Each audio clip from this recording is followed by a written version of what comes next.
Donc qu'est-ce qui se passe en 2013? En 2013, donc, une nouvelle équipe rentre donc, dans l'association RTU, propose une programmation un peu partant des bases de l'histoire de RTU, multiculturelle, etc. Et propose donc cette programmation qui a des influences de Couleur 3, de FIP, de Nova, mais bon voilà, la musique n'appartenant à personne, c'est donc une nouvelle programmation qui est proposée à RTU. Le programme donc se met en place et donc on a commencé peu à peu à s'intéresser à tout ce qui est culturel au niveau local, à être contacté par les structures qui sont dans ce domaine-là et qui animent toute la sphère culturelle locale et qui nous demandent de relayer des informations parce qu'en fait cette radio commence à être un média qui est leur média, le média qui manquait dans leur domaine, voilà, de cet aspect culturel, etc.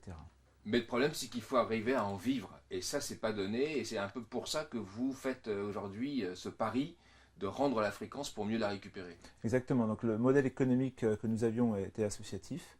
Ce modèle a des avantages et des inconvénients.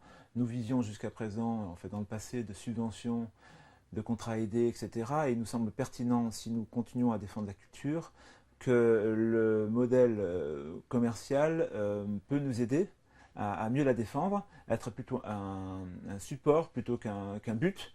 Et donc c'est donc le modèle commercial au service d'un projet avec des valeurs, un projet culturel. Et donc nous avons fait le choix de restituer la fréquence pour changer de statut, comme la loi nous y oblige. Et par la même occasion, nous avons proposé également que cette radio, qui est d'abord locale, puisse être appuyée par une grande sœur qui s'appelle Radio Nova, une radio nationale, qui pourrait donc du coup, avec laquelle on fusionnerait pour faire donc une radio locale, RTU, appuyée par sa consoeur nationale Nova. Et Alors donc, le voilà. principe, c'est quoi en fait? C'est de passer en catégorie C. Là, vous aurez droit à faire quoi? L'obligation de faire quoi? Et vous envisagez d'en faire beaucoup plus. En fait, aujourd'hui, la catégorie C, c'est une radio donc commerciale avec décrochage, nationale avec décrochage.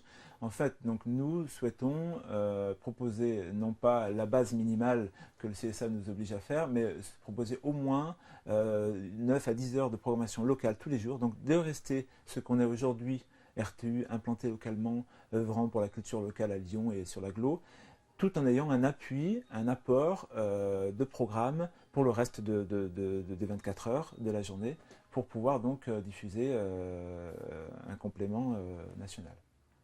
Actuellement, vous travaillez avec qui? Quels sont vos principaux bailleurs, je dirais non pas publicitaires, mais qui vous apportent finalement des sous quand même parce que vous parlez d'eux, et notamment les établissements culturels?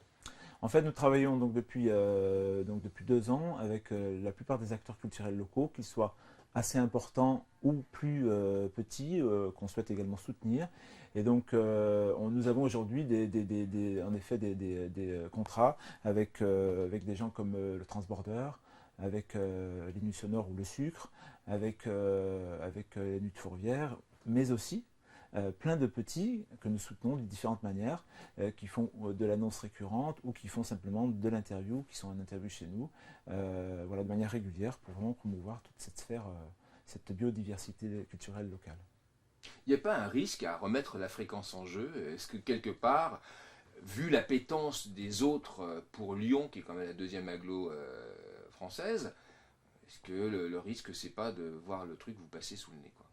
Il y a un vrai risque de restituer cette fréquence. Et nous continuons bien sûr à diffuser jusqu'à ce que la nouvelle élue démarre effectivement dans un an et demi. Mais il y a un vrai risque. Mais en même temps, il faut qu'on le joue. Sinon, c'est aussi l'avenir de notre média actuel dans cette forme actuelle qui est aussi en jeu.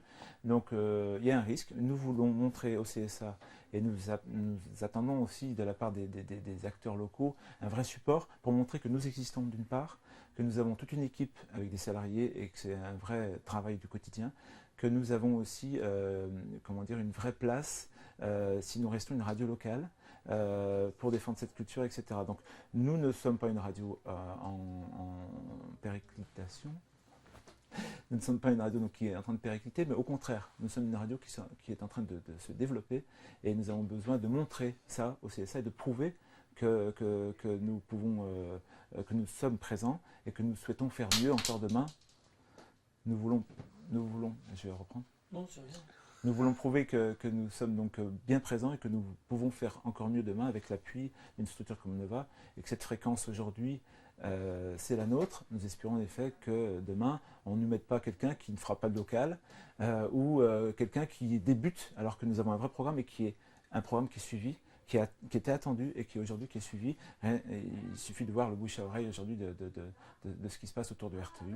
Les gens connaissent en 2 ans forte connaissance du nom RTU autour de cette programmation diversifiée.